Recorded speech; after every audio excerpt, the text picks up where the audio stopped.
A warm welcome to all of you to the wonderful session of 24 वानी बहुत बहुत स्वागत है आपका इस आज के सेशन के अंदर। I hope all of you doing great, सब बहुत बढ़िया होंगे, सब बहुत मजे में होंगे। और आज हम कंटिन्यू कर रहे हैं हमारे chapter human health and disease. ठीक है, तो कौन से चैप्टर स्टार्ट कर रहे हैं, कंटिन्यू कर रहे हैं human health and disease.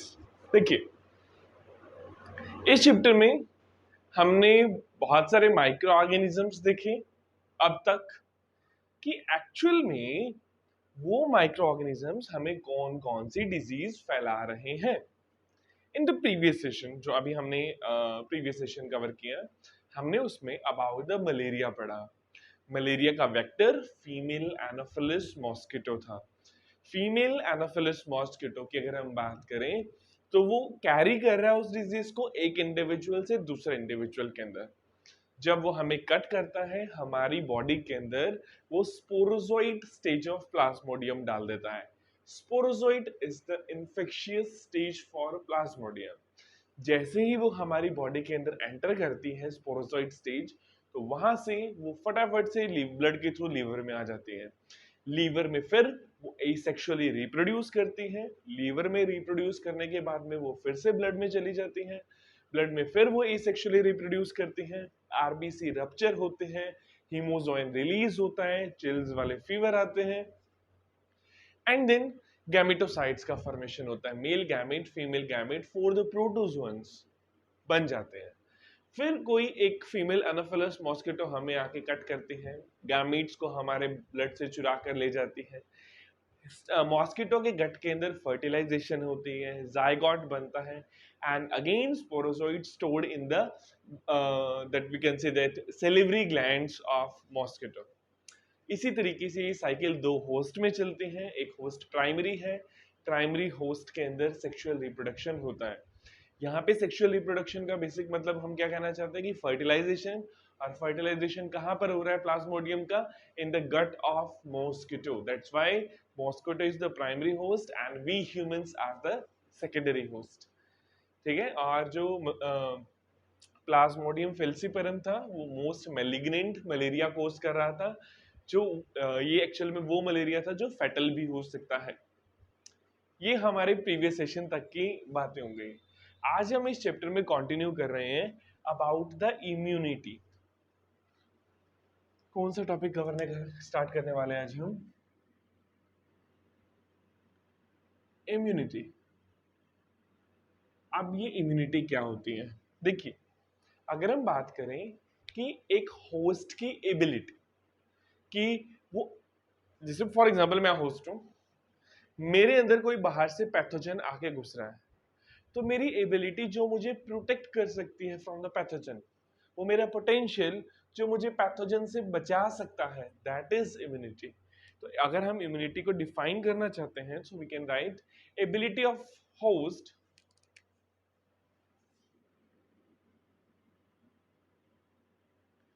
Ability of host to protect itself from pathogen. एक होस्ट की एबिलिटी कि वो पैथोजन से अपने आप को प्रोटेक्ट कर सकता है, उसी एबिलिटी को, उसी पोटेंशियल को इम्यूनिटी कहा जाता है। अगर हम इम्यूनिटी की बात करें तो इम्यूनिटी होती है दो टाइप की। कितने टाइप की इम्यूनिटी होती है? दो टाइप की। एक इम्यूनिटी होती है हमारे पास इननेट इम्यूनिटी।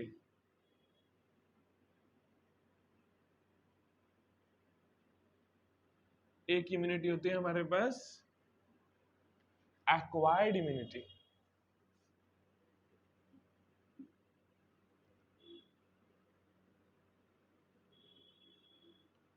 Acquired immunity. तो ये दो तरह की इम्यूनिटी हमने पढ़नी है आज। ठीक है, अगर हम बात करें इननेट इम्यूनिटी की, तो देखिए, जब हमारा बर्थ हुआ, जिस इम्यूनिटी को लेकर हम साथ पैदा हुए, that is innate immunity. So innate immunity, it is present in us since birth,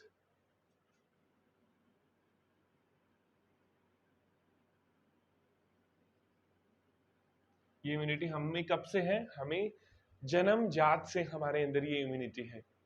and it is not specific, ये स्पेसिफिक नहीं है।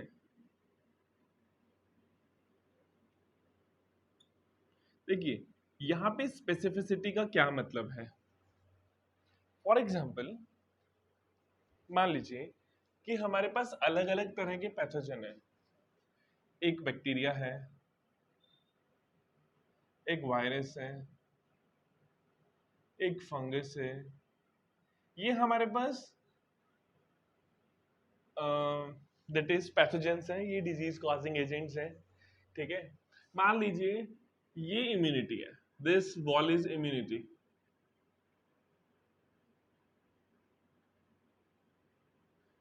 अगर वायरस आएगा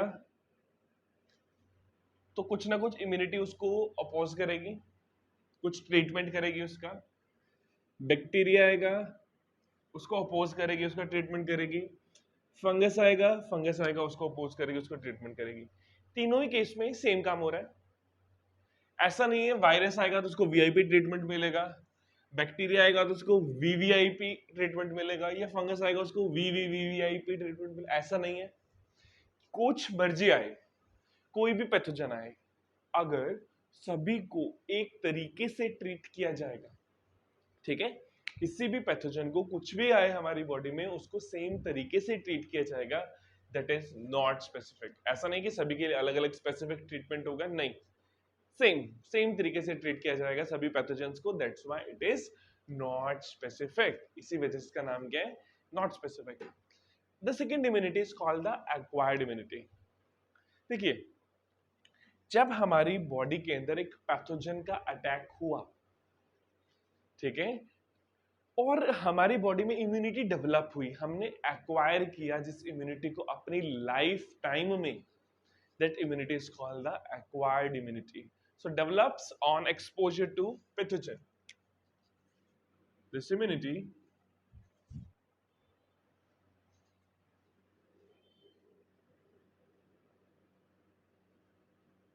this immunity develops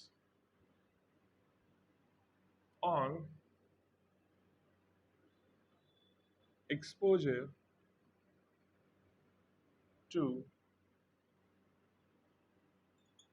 pathogens। ये इम्यूनिटी हमारी बॉडी में कब डेवलप होती है? जब हम पैथोजेंस के कांटेक्ट में आते हैं, ठीक है। नेक्स्ट, ये स्पेसिफिक होती है। ये कैसी होती है? ये स्पेसिफिक होती है। जैसे ये नॉन स्पेसिफिक थी, ये सबको इक्वली ट्रीट करती थी, ये सबके लिए अलग अलग होंगी, सबको अलग अलग तरीके से ट्रीट किया जाएगा, that's why it is specific.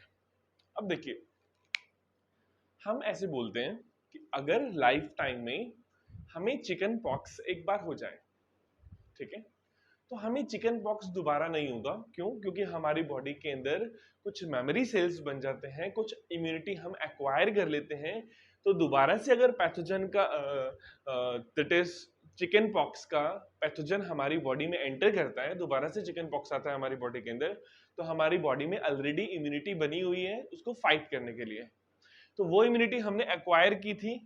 पहले मेरे बॉडी के अंदर मान लो चिकन पॉक्स का वायरस आया, मुझे चिकन पॉक्स हुआ, लेकिन मुझे नेक्स्ट टाइम चिकन पॉक्स नहीं होगा। क्यों नहीं होगा? क्योंकि मेरी बॉडी ने इम्यूनिटी एक्वायर कर लिया। बट मुझे तो सिर्फ चिकन पॉक्स नहीं होगा ना, उसके अलावा कोई और अटैक होता है, कोई और पैथोजन का अटैक होता है, वो तो होगा ना। तो वो स्पेसिफिकली किसके लिए बनी?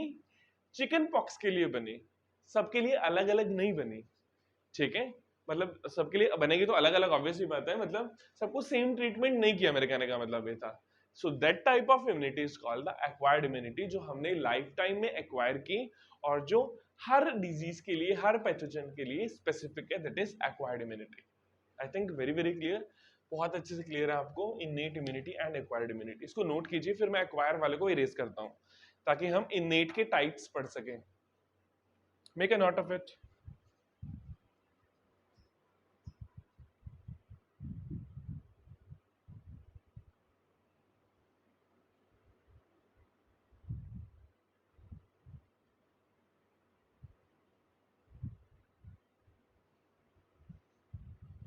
चलिए अब बात करते हैं हम इनेट इम्यूनिटी के टाइप्स की।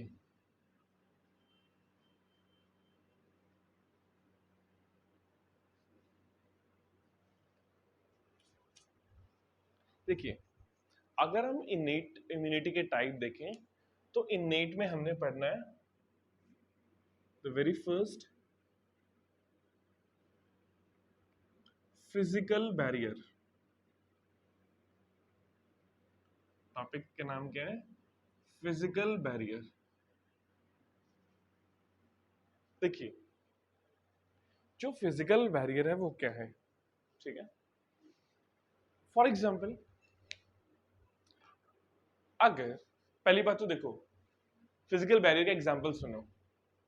हमारी बॉडी में स्किन हम बर्थ से साथ लेकर आए हैं। ये स्किन हमारी बॉडी के अंदर कोई बैक्टीरिया घुसना चाहता है तो उसको रोक रही है। अगर हमारी बॉडी में कोई वायरस घुसना चाहता है तो उसको रोक रही है। That's it. आई ना बात समझ में? ये हम बर्थ से लेकर आए हैं, ठीक है। फिजिकली रोक रही है, एक बैरियर, फिजिकल बैरियर क्रिएट हो रहा है हमारी बॉडी के बीच में और बाहर के पैथोजन के बीच में। That's why it is a physical barrier, और ये हमें बर्थ से मिला है। तो one example for this is skin. Skin एक फिजिकल बैरियर की तरह काम कर रही है। Second category is, the second example is mucus membrane. देखो, हमारा डाइजेस्टिव ट्रैक, हमारा रेस्पिरेटरी ट्रैक। अब देखिए, हमारे रेस्पिरेटरी ट्रैक में म्यूकस का फॉर्मेशन होता है या नहीं होता? सबको कॉमन कोल्ड होता है तब हम देखते हैं कि म्यूकस का फॉर्मेशन होता है। एक्चुअल के अंदर वो mucus throughout the life बनता ही रहता है। बच्चा जब बर्थ लेते हैं तब भी वो म्यूकस प्रेजेंट होता है। अब एक्चुअल में उस म्यूकस का काम क्या है? हमने इनहेल किया, मान लो कुछ पैथोजेंस आकर अंदर हमारे रेस्पिरेटरी ट्रैक से अंदर चले गए। वो म्यूकस उन डस्ट पार्टिकल्स को, उन पैथोजेंस को एंट्रैप करेगा और we are going to sneeze. हम एकदम से स्नीज करेंगे ताकि वो पैथोजेंस, डस्ट पार्टिकल सबके सब बाहर आ जाए। तो ये जो म्यूकस मेम्ब्रेन है ये भी एक फिजिकल बैरियर की तरह काम करती है। फिजिकल बैरियर की तरह काम करते हैं पैथोजन की और हमारी बॉडी के बीच में। तो the second example for the physical barrier is mucus membrane.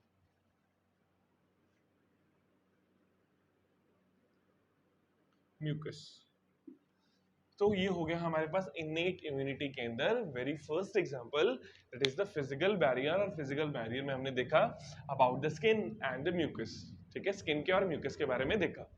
The second example अगर हम बात करें physiological barrier.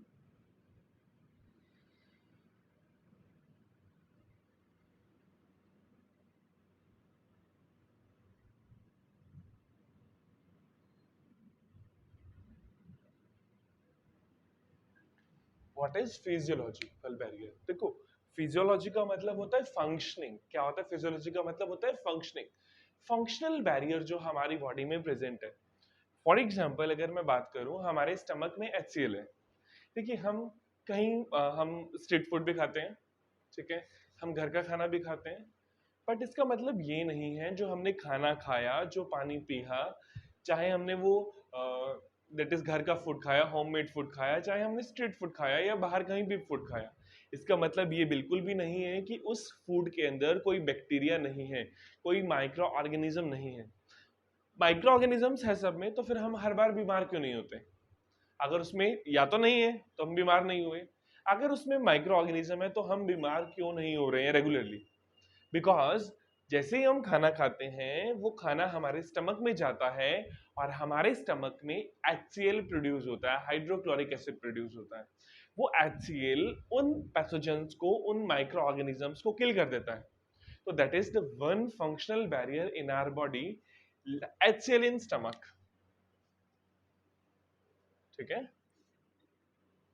HCl in stomach, हमारे स्टमक में HCl प्रोड्यूस होता है, तो वो जो भी माइक्रो ऑर्गेनिजम्स जाने अनजाने में हमारे अंदर चले जाते हैं, हमारे स्टमक में चले जाते हैं, उनको किल कर देता है, ठीक है। तो HCl in stomach is example of physiological barrier. देखिए, बैक्टीरियाज हमारी आईज से भी अंदर एंटर कर सकते हैं, बिकॉज हम हमारी आईज को हमेशा ओपन रखते हैं ऐसे देखने के लिए इधर उधर। एग्जैक्टली हमारा माउथ भी तो एंटर करवा सकता है ना। माउथ माउथ के अंदर से भी एंटर कर सकता है बैक्टीरिया, ठीक है। स्टमक में तो तभी पहुंचेगा जब माउथ से जाएगा। एक्चुअल में बहुत सारे माइक्रो ऑर्गेनिजम्स को आईज में और यहाँ पर माउथ में ही किल कर दिया जाता है, क्योंकि जो हमारे पास सलाइवा है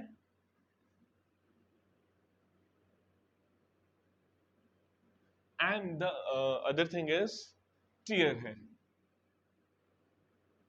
जो हमारे माउथ में सलाइवा है और जो हमारे आईज में टीयर है, दोनों में ही एंजाइम प्रेजेंट होता है, लाइसोजाइम। क्या प्रेजेंट होता है इन दोनों के अंदर ही? लाइसोजाइम। और ये लाइसोजाइम किल करता है बैक्टीरिया को। क्या कर देता है? जो बैक्टीरिया की वॉल होती है, पेप्टिडोग्लाइकन की बनी होती है, उस वॉल को किल कर देता है, बैक्टीरिया की डेथ हो जाती है, ठीक है। तो हमारे सलाइवा भी बैक्टीरिया को किल करने का काम करता है, और जो हमारे टीयर्स है वो भी बैक्टीरिया को किल करने का काम करता है, because both of them have lysozyme present. दोनों में क्या प्रेजेंट है? लाइसोजाइम प्रेजेंट है। तो physical barrier skin mucus, physiological barrier HCl in stomach, saliva, tear, lysozyme. I think very very clear. चलते हैं हम नेक्स्ट एग्जाम्पल के ऊपर, that is the cellular barrier.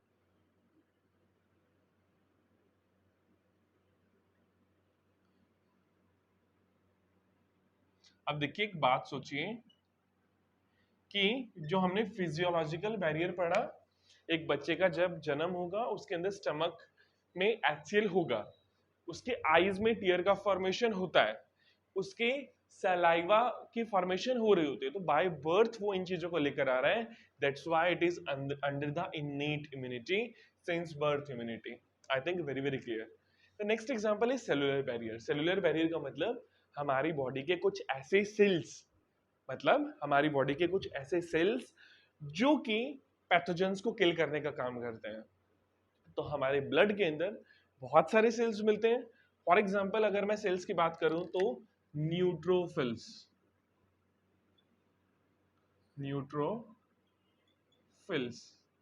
Macrophages, macrophages. तो neutrophils, macrophages, NK sales.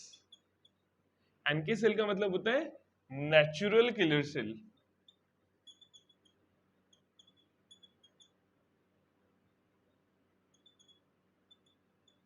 Natural killer cell. देखिए, हमारी हमारी skin का काम है, हाँ जी बिल्कुल, हमारी स्किन का काम है बैरियर की तरह काम करना, फिजिकल बैरियर की तरह काम करना, बट ये हमेशा पोटेंशियली काम नहीं कर पाती। मान लो हम खेल रहे थे, हम घूम रहे थे, कुछ छोटा मोटा चोट लग गया। अब उस चोट में जो कट लगा है, उस कट को क्रॉस कर कर भी तो बैक्टीरिया अंदर एंटर कर सकता है। उस चोट को कट कर कर, चोट को पास कर कर उसमें से कुछ पैथोजन बॉडी के अंदर एंटर कर सकते हैं। अब उन पैथोजेंस के ऊपर हमारे ब्लड के सेल्स एक्ट करेंगे। हमारा ब्लड हमें बाय बर्थ मिला है, ब्लड के सेल्स हमें बाय बर्थ मिले हैं। वो सेल्स जो बाय बर्थ मिले हैं और जो इम्यूनिटी प्रोवाइड करवाने में रोल प्ले करते हैं, they are neutrophil, macrophage and natural killer cells. Don't worry about natural killer cells, आपको इनको डिटेल में जानने की कोई जरूरत नहीं है, बट आपको थोड़ा थोड़ा पता होना चाहिए मैक्रोफेज एंड न्यूट्रोफिल्स के बारे में। दोनों ही neutrophil and macrophage, they both are phagocytic cells, they show the property of phagocytosis। ये क्या करते हैं? phagocytosis करते हैं। phagocytosis का मतलब होता है कि सेल्स दूसरे सेल्स को कंज्यूम कर जाए, खा जाए। एक सेल दूसरी सेल को कंज्यूम कर जाए, खा जाए। तो हमारी बॉडी के अंदर मैंने बताया, जैसे कि कट लगा, बैक्टीरिया बॉडी के अंदर एंटर किया, तो जैसे ही बैक्टीरिया बॉडी में एंटर किया वैसे ही सेल्स अटैक करते हैं, जिनका नाम होता है न्यूट्रोफिल्स। न्यूट्रोफिल्स उनके ऊपर अटैक करते हैं, बैक्टीरिया को अंडर कंट्रोल लाने की कोशिश करते हैं। अगर फिर भी बैक्टीरिया अंडर अटैक नहीं आता है तो सेकेंड तरह के सेल्स को इन्वाइट किया जाता है, जो are called the macrophages. Macrophages का साइज एक्चुअल में कुछ बड़ा होता है as compare to the neutrophil. Macrophage एक बार में बहुत सारे बैक्टीरिया को इनगल्फ कर सकता है, ठीक है। तो ये दोनों सेल्स की प्रॉपर्टी है फेगोसाइटोसिस की, ये फेगोसाइटोसिस करते हैं, ठीक है। The fourth barrier which is cytokine barrier. Third के बाद में मैं फोर्थ बैरियर यहां लिख रहा हूं,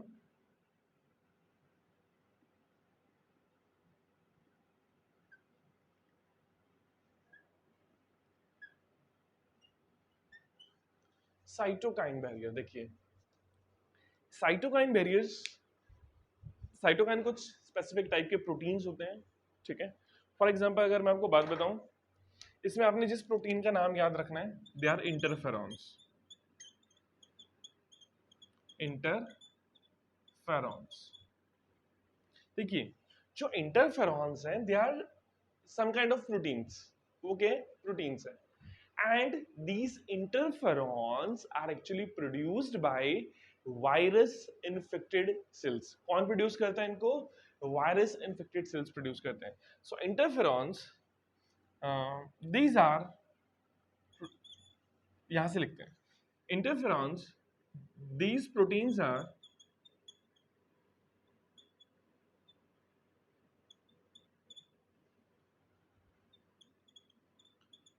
produced by virus infected cells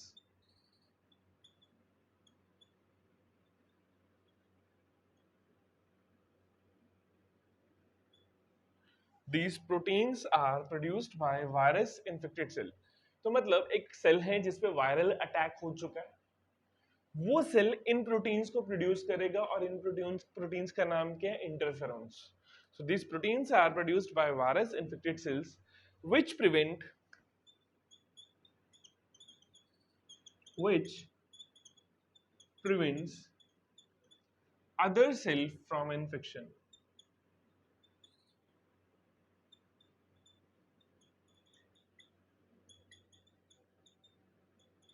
जो दूसरे सेल्स को किससे बचाता है?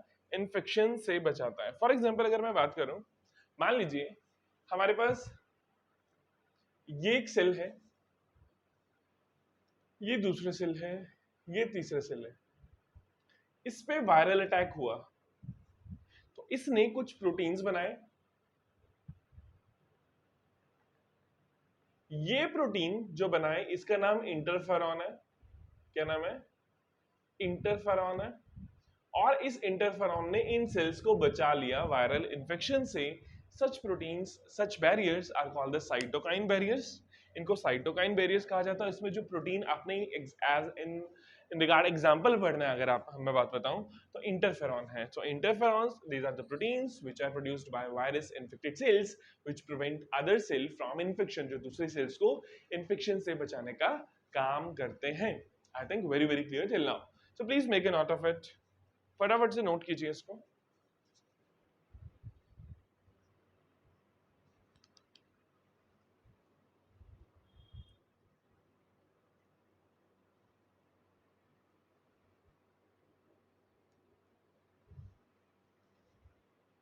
चलिए, आई होप आप सबने नोट कर लिया होगा। तो देखिए, मैंने आपको इनेट इम्यूनिटी के बारे में बताया। मैंने कहा इनेट इम्यूनिटी वो इम्यूनिटी है जो हमें बाय बर्थ मिलती है, जो हमें बर्थ से मिलती है। नॉट स्पेसिफिक, ये स्पेसिफिक नहीं है। जो भी आएगा सबको इक्वली ट्रीट किया जाएगा, कोई भी पैथोजन आएगा। फिजिकल बैरियर में skin and mucus membrane role play करते हैं। Physiological barrier, HCl in stomach, lysozyme in saliva and tear. Cellular barrier में neutrophil, macrophage and natural killer cells. And cytokine barrier, cytokine barriers में हमारे पास क्या? Interferons. These are the proteins which are produced by virus infected cells. ये कुछ ऐसे protein हैं जो वायरस इन्फेक्टेड सेल्स प्रोड्यूस करते हैं and which prevent other sales from infection, और जो दूसरे सेल्स को इन्फेक्शन से बचाने का काम करता है। ठीक है, तो ये हो गया हमारे पास सारा का सारा इनेट इम्यूनिटी के बारे में। Now we are going to discuss about acquired immunity. अब हम बात करने वाले हैं किसकी? एक्वायर्ड इम्यूनिटी के बारे में बात करने वाले हैं। ठीक है, तो I am going to erase this. I hope आप सबने नोट कर लिया होगा।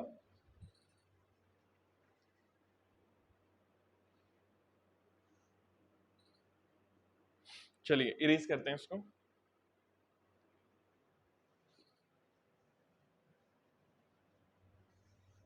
अभी जो हम इम्यूनिटी पढ़ेंगे दैट इज एक्वायर्ड इम्यूनिटी। ठीक है, देखिए एक्वायर्ड इम्यूनिटी का बेसिक सा मतलब ये है कि वो वाली इम्यूनिटी जो हमने हमारी लाइफ टाइम में एक्वायर की। कौन सी इम्यूनिटी? वो वाली इम्यूनिटी जो एक्चुअल में हमने हमारी लाइफ टाइम में एक्वायर की, उसी इम्यूनिटी को कहा जाता है acquired immunity.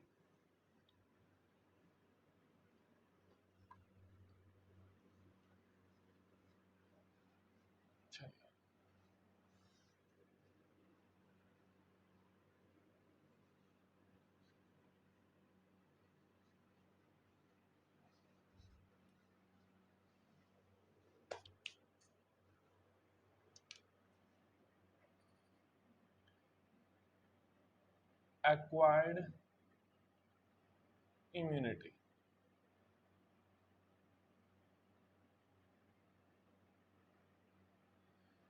Develops on exposure to pathogen. ठीक है, ये कब डेवलप होती है?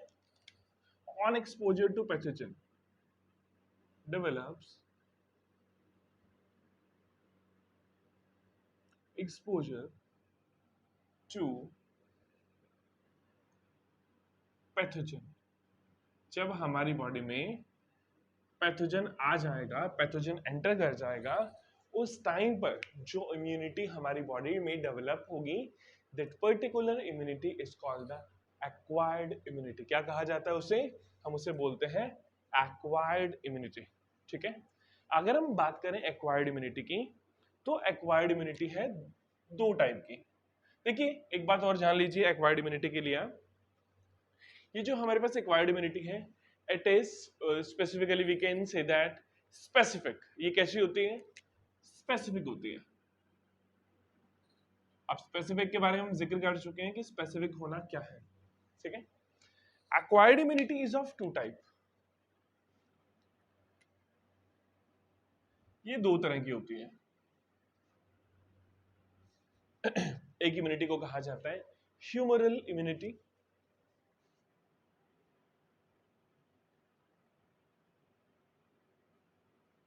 ह्यूमरल इम्यूनिटी, और दूसरी होती है हमारे पास सेल मेडिएटेड इम्यूनिटी।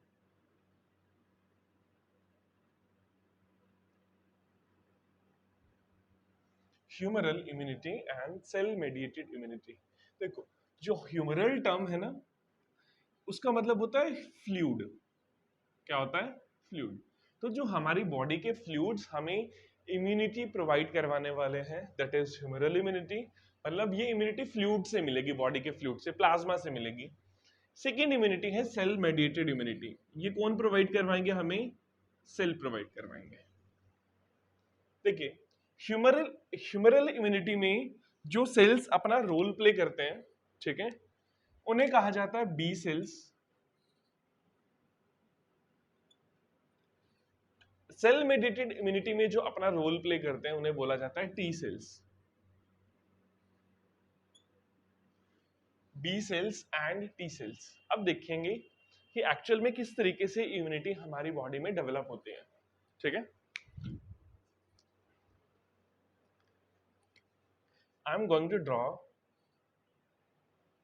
अ ब्लड वेसल हेयर।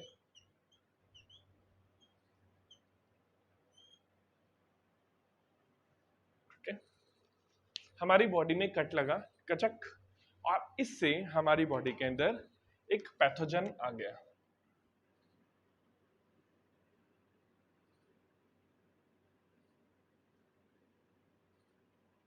यह है बैक्टीरिया, हमारी बॉडी में आ गया।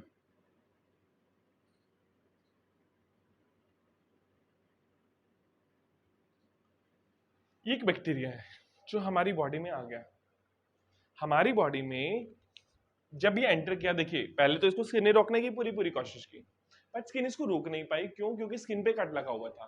कट लगने की वजह से हमारी हमारी बॉडी के अंदर एंटर कर चुका है। ठीक है, जब ये पैथोजन हमारी बॉडी में एंटर किया, तो इस पर अटैक किया हमारी बॉडी के कुछ सेल्स ने, और हमारी बॉडी के जो सेल्स आकर इस पे अटैक करते हैं, उन सेल्स को कहा जाता है न्यूट्रोफिल्स।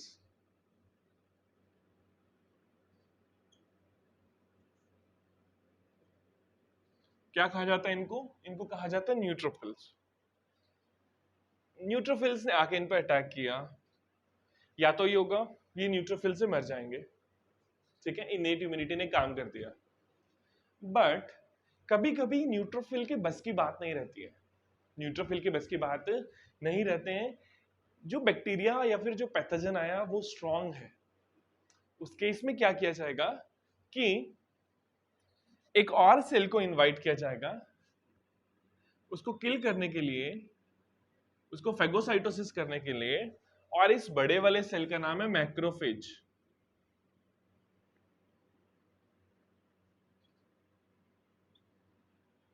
बड़े वाले सेल का नाम है मैक्रोफेज। न्यूट्रोफिल ने अटैक किया, पूरी कोशिश की बचाने की, मतलब बॉडी को बचाने की पूरी कोशिश की। न्यूट्रोफिल इसको नहीं संभाल पाया, तो कौन आया? मैक्रोफेज आया। इसके ऊपर किसने अटैक किया? मैक्रोफेज ने अटैक किया। बट इन्फेक्शन बहुत ज्यादा सीवियर था, बैक्टीरिया बहुत ज्यादा स्ट्रांग है, तो बैक्टीरिया ने अपना रेट ऑफ मल्टीप्लिकेशन हाई किया और यहां पर बहुत सारे बैक्टीरिया हो गए।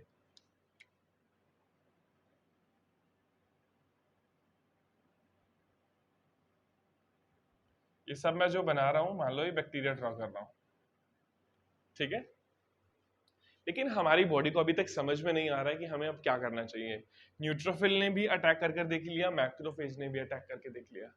फिर मैक्रोफेज सिग्नल देता है एक नई तरह के सेल को, और इस नई तरह के सेल को कहा जाता है डेंड्रिटिक सेल।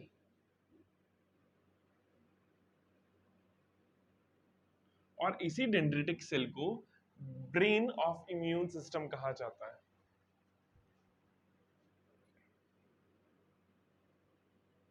क्या कहा जाता है?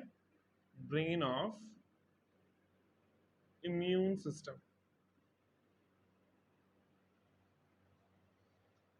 देखिए, ये जो डेंड्रिटिक सेल है, ये आएगा, मैं यहां डेंड्रिटिक सेल बनाता हूं, डेंड्रिटिक सेल आया। डेंड्रिटिक सेल ने इस बैक्टीरिया को खा लिया, इस बैक्टीरिया को कंज्यूम किया, और इस बैक्टीरिया का एक हिस्सा अपने ऊपर प्रेजेंट किया। This is a part of bacteria.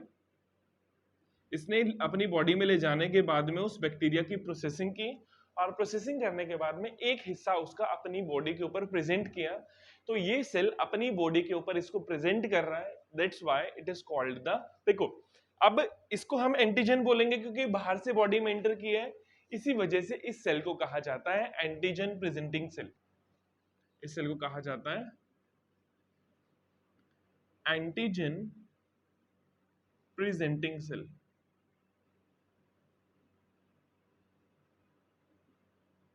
We call it antigen presenting cell. तो हुआ क्या? सबसे पहले न्यूट्रोफिल ने अटैक किया, उसको समझ नहीं आया। मैक्रोफेज ने अटैक किया, उससे कंट्रोल नहीं हुआ। मैक्रोफेज ने सिग्नल दिया किसको? डेंड्रिटिक सेल को, which is also called the brain of immune system. उस डेंड्रिटिक सेल ने इस पर्टिकुलर बैक्टीरिया को ईट किया और उसका एक पार्ट अपने ऊपर प्रेजेंट किया, that's why it is called the antigen presenting cell. तो यहाँ पे ये एंटीजन को प्रेजेंट कर रही है, ठीक है। अब होगा क्या? ये एंटीजन प्रेजेंटिंग सेल चली जाएगी यहां से। एक बार हम ऊपर वाला इरेज कर देते हैं, है ना, ताकि हम इस बात को बहुत अच्छे से समझ सके। ये ऊपर वाला नोट कर लो जो मैंने ऊपर लिखा है, एक्वायर्ड इम्यूनिटी, ह्यूमरल सेल, और कहां पे फ्लूइड रोल प्ले कर रहा है, कहां पे सेल्स रोल प्ले कर रहे हैं, B and T cells. Please make a note ताकि हम आगे चल सकें।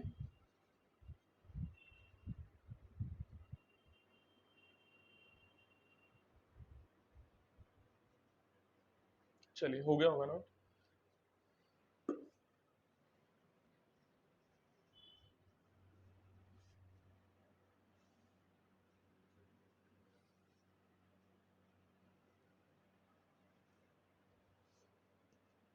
देखिए क्या होगा, मान लीजिए ये हमारा लिम्फ नोड है,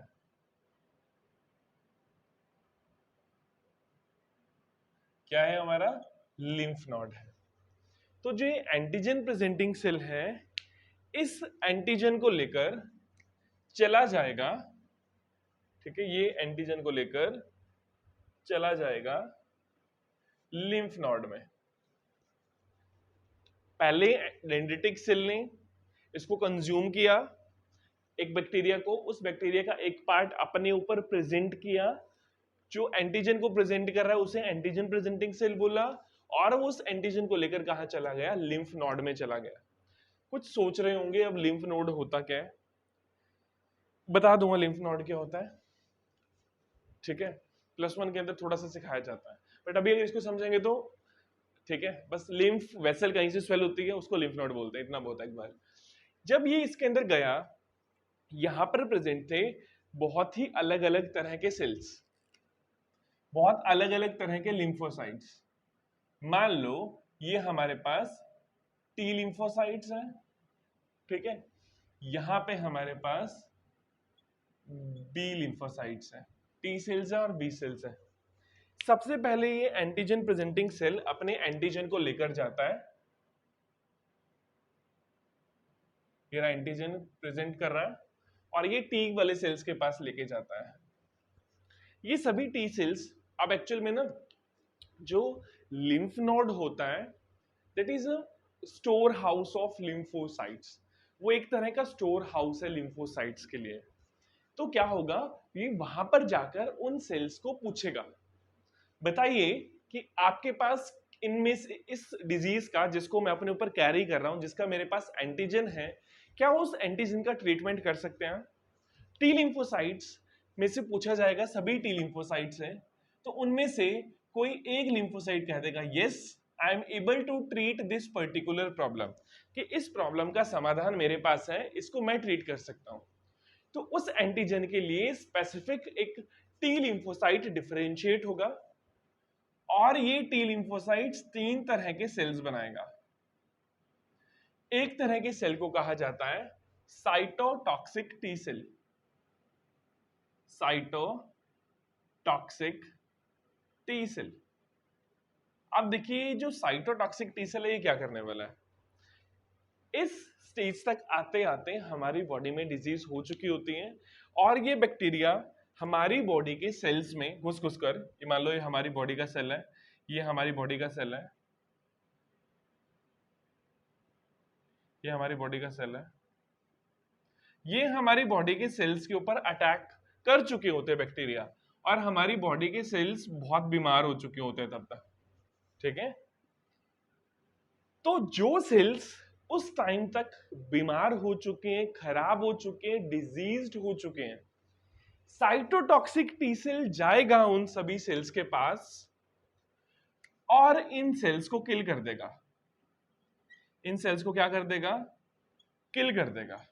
तो साइटोटॉक्सिक टी सेल का क्या काम है, ये वो सेल है जो हमारी बॉडी के अंदर टी सेल्स को किल कर देता है। It has to kill the diseased human cell, ठीक है। Cytotoxic T cell, it has to kill the diseased human cell। तो ह्यूमन के वो वाले सेल जिनमें डिजीज हो चुकी है, उन सेल्स को किल कर देगा साइटोटॉक्सिक टी सेल, उन सेल्स को मार देगा, उन सेल को किल कर देगा साइटोटॉक्सिक टी सेल। देखिए सेल रोल प्ले कर रहा है, सेल्स ने दूसरे सेल पे अटैक करना स्टार्ट कर दिया। तो इस तरह की इम्यूनिटी हमें कौन प्रोवाइड करवा रहा है, सेल्स प्रोवाइड करवा रहे हैं, and it is a part of cell mediated immunity. यहाँ पे कौन रोल प्ले कर रहे हैं, T cells, T lymphocytes role play कर रहे हैं। तो सेकेंड सेल, ठीक है, सेकेंड सेल जो, ये तो फर्स्ट वाला बता दिया, सेकेंड सेल है हमारे पास मेमोरी टी सेल। ये मेमोरी टी सेल आने वाले टाइम में, फ्यूचर में कोई भी अगर सेम पैथोजन एग्जैक्टली वाला आता है तो उसके लिए मेमोरी को स्टोर करके रखता है कि इन फ्यूचर अगर ये पैथोजन आएगा तो हम इतना प्रोसेस नहीं होने देंगे, हम आते ही उसके ऊपर अटैक कर देंगे। ये होते हैं हमारे पास मेमोरी टी सेल। जैसे कि फॉर एग्जांपल हमें एक बार चिकन पॉक्स हुआ, लेकिन हमें चिकन पॉक्स दोबारा नहीं हुआ, क्यों, क्योंकि हमारी बॉडी के अंदर मेमोरी सेल्स बन चुके हैं। वो मेमोरी सेल्स अब हमें दोबारा से डिजीज नहीं होने देंगे। अब ये बात अलग है कि मेमोरी सेल्स का ड्यूरेशन सबके लिए अलग अलग होता है, सभी डिजीज के लिए, किसी में 6 महीने का, किसी में साल का, किसी में लाइफ टाइम का, ठीक है। The third T cell is called the helper T cell. क्या नाम है इसका? Helper T cell. जो हेल्पर टी सेल है वो जाएगा बी सेल्स के पास कि आप में से कोई इस प्रॉब्लम को ट्रीट करने के लिए कैपेबल है, तो एग्जैक्टली बी सेल फिर डिफरेंशिएट होंगे और बी सेल्स दो तरह के सेल्स बनाएंगे। एक सेल का नाम होता है प्लाज्मा बी सेल और दूसरे सेल का नाम होता है, one is plasma B cell and the other one is memory B cell.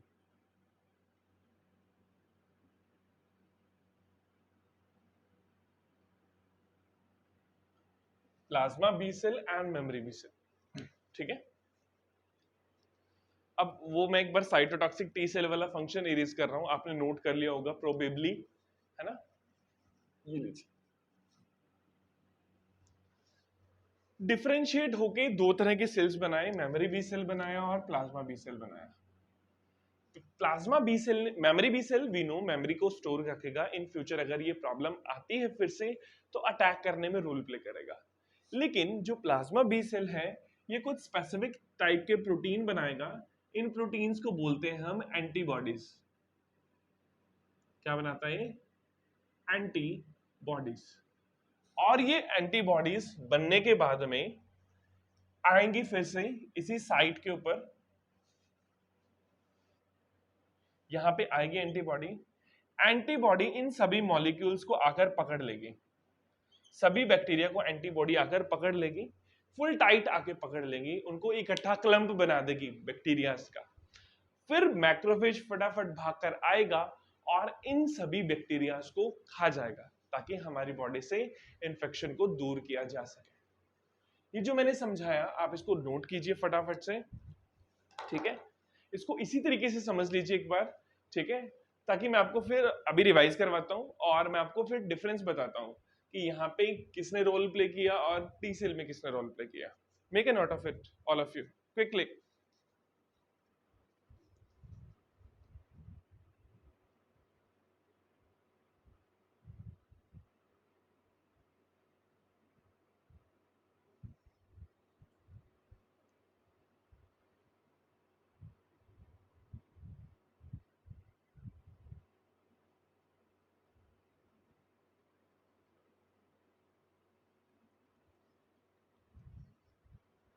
I hope note हो गया होगा सबका। तो देखिए हमने पढ़ा कि जो बैक्टीरिया है हमारी बॉडी में एंटर किया, उस पर न्यूट्रोफिल ने अटैक किया, न्यूट्रोफिल से काम नहीं चला, मैक्रोफेज ने अटैक किया, मैक्रोफेज के बस में भी नहीं रही क्योंकि इन्फेक्शन फैल चुका था। मैक्रोफेज ने डेंड्रिटिक सेल को बनाया, डेंड्रिटिक सेल को ब्रेन ऑफ इम्यून सिस्टम कहा। डेंड्रिटिक सेल ने क्या किया, इस एक पर्टिकुलर इस एक बैक्टीरिया को खाया और उसका एंटीजन अपने ऊपर रिप्रेजेंट किया। उस एंटीजन को लेकर वो लिम्फ नोड में गया, लिम्फ नोड में सबसे पहले टी सेल्स का डिफरेंशिएट हुआ। तो ये कौन से सेल्स हैं हमारे पास? टी सेल्स हैं। टी सेल्स ने डिफरेंशिएट करके तीन तरह के टी सेल्स बनाए, cytotoxic, memory and helper. Cytotoxic T cell ने जो डिजीज सेल थे उनको किल कर दिया, मेमोरी टी सेल्स ने फ्यूचर के लिए इम्यूनिटी को बना के रखा एंड हेल्पर टी सेल्स ने बीट सेल को डिफरेंशिएट करवाया। जो टी सेल्स इम्यूनिटी प्रोवाइड करवा रहे हैं it is called the cell mediated immunity. Immunity को क्या कहा जाता है? सेल मेडिएटेड इम्यूनिटी, क्योंकि ये सेल्स प्रोवाइड करवा रहे हैं। बी सेल्स ने डिफरेंशिएट होकर दो तरह के सेल्स बनाए, एक प्लाज्मा बी सेल्स बनाए और एक मेमोरी बी सेल्स बनाए। जो प्लाज्मा बी सेल्स हैं उन्होंने एंटीबॉडीज बनाई। एंटीबॉडीज ऐसे प्रोटीन्स होते हैं जो बॉडी के प्लाज्मा में चले जाते हैं, बॉडी के फ्लूइड में चले जाते हैं। इसी वजह से जो बी सेल्स है ये फ्लूइड के अंदर इम्यूनिटी डाल रहे हैं, जो प्रोटीन्स एंटीबॉडीज बन रही है उनको कहां डाल रहे हैं? प्रोटीन के अंदर डाल रहे हैं। इसी वजह से इनका नाम प्लाज्मा बी सेल्स है, ठीक है। और प्लाज्मा बी सेल्स कौन सी इम्यूनिटी प्रोवाइड करवा रहे हैं? ह्यूमरल इम्यूनिटी प्रोवाइड करवा रहे हैं। Memory B cells in future immunity को स्टोर करके रखेंगे, मतलब मेमोरी को स्टोर करके रखेंगे। I think very very clear, बहुत अच्छे से क्लियर है आपको। तो यहां से देखो, अब अगर हम बात करें, ठीक है, इसको थोड़ा सा इरेज करता हूं मैं। अगर हम बात करें अब ह्यूमरल इम्यूनिटी की, ह्यूमरल इम्यूनिटी किसने प्रोवाइड करवानी थी? फ्लूइड ने। और फ्लूइड में कौन सा प्रोटीन आया?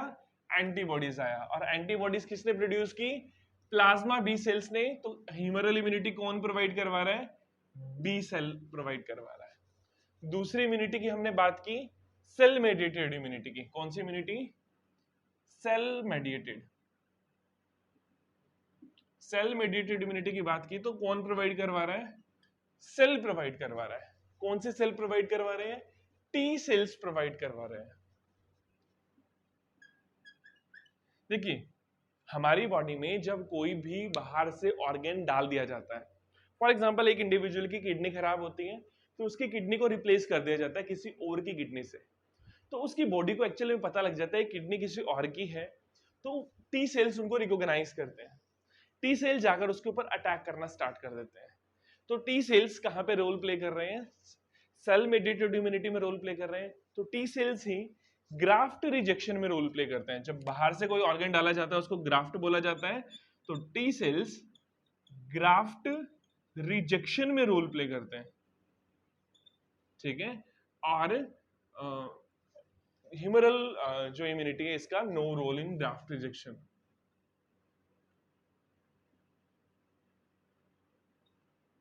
इसका रोल नहीं है ग्राफ्ट रिजेक्शन में, ठीक है। So this is all about आज का जो हमने पढ़ा इम्यूनिटी का सेक्शन। कल हम इम्यूनिटी को ही आगे की तरफ कंटिन्यू करेंगे। इस सबको नोट कर लेना आप सबने, ठीक है। आई होप नोट तो कर ही लिया होगा आप सबने ना, नोट कर लिया होगा। तो let me summarise the session what we have discussed today. आज हमने क्या क्या पढ़ा? आज हमने इम्यूनिटी के बारे में पढ़ा कि ability of a host to protect itself from pathogen, pathogen से बचाने की एबिलिटी इम्यूनिटी है। इम्यूनिटी दो तरह की, innate immunity and acquired immunity. Innate immunity since birth, by birth होती है और स्पेसिफिक नहीं होती, not specific. Acquired immunity on exposure to pathogen, जब पैथोजन आया बॉडी में तभी डेवलप हुई, इसलिए ये एक्वायर्ड इम्यूनिटी है। ये स्पेसिफिक होती है। अब इसके लिए स्पेसिफिक है जो पैथोजन बॉडी में एंटर किए हैं। इनेट इम्यूनिटी में हमने 4 बैरियर देखे, फिजिकल में स्किन एंड म्यूकस, फिजियोलॉजिकल के अंदर HCl एंड लाइसोजाइम, एंड फिर हमने सेलुलर बैरियर के अंदर neutrophils, macrophage and natural killer sales के बारे में बात किया। साइटोकाइन बैरियर में हमने इंटरफेरॉन्स नाम के प्रोटीन देखे। Interferons are the proteins which are produced by virus infected cells. जो वायरस से इन्फेक्टेड सेल्स है वो इंटरफेरॉन्स प्रोड्यूस करते हैं और जो दूसरे सेल्स को वायरल इन्फेक्शन से बचाते हैं।